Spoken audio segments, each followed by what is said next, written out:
எல்லாருக்கும் வணக்கங்க. இன்றைக்கி நம்ம ஸ்ரவணமந்திரம் சேனலில் என்ன பார்க்க போகிறோம் அப்படின்னு சொன்னால், கரணம் அப்படிங்கிறத பற்றி பார்க்க போகிறோம். நம்ம இப்போ பஞ்சாங்கத்தில் பார்த்திங்கன்னா திதி, யோகம், கரணம், வாரம் இது எல்லாமே இருக்கும். இதுதான் நம்ம பஞ்ச அங்கம்னு சொல்கிறோம். அந்த பஞ்ச அங்கத்தில் ஒன்று தாங்க இந்த கரணம்ங்கிறது. இது திதியோட ஒரு நாளில் ஒரு திதி வரும். அதில் 2 பார்ட் கரணம் வரும். திதியில் பாதி கரணம்னு சொல்கிறோம். அப்போ ஒரு நாளைக்கு 2 கரணம் வரும்.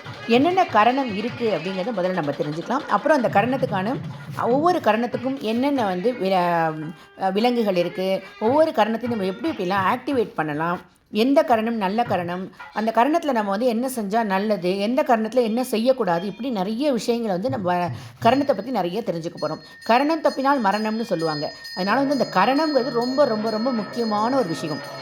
இதை பற்றி நிறைய பேருக்கு தெரியாது. நம்ம ஜாதகத்தில் பார்க்குற பொழுது ஒவ்வொருத்தரும் ஒரு ஒரு கரணத்தில் நம்ம பிறந்திருப்போம். அந்த கர்ணநாதர் நம்ம ஆக்டிவேட் பண்ணும்போது நம்ம லைஃப் ரொம்பவே நல்லாயிருக்குங்க. இப்போ நம்ம கரணங்கள் என்னென்ன இருக்குன்னு முதல்ல தெரிஞ்சுக்கலாம்.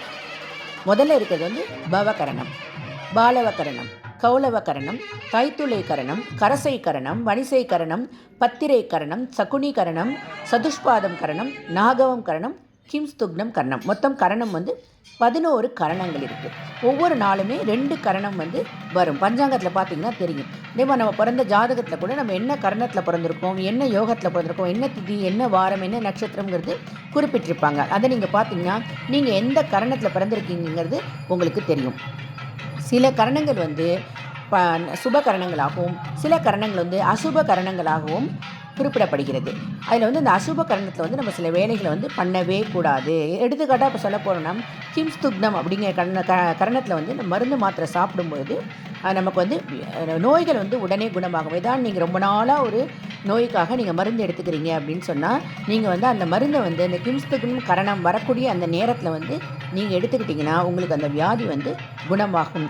இதை மாதிரி ஒவ்வொரு கரணத்துக்கும் ஒரு சிறப்பு இருக்குங்க.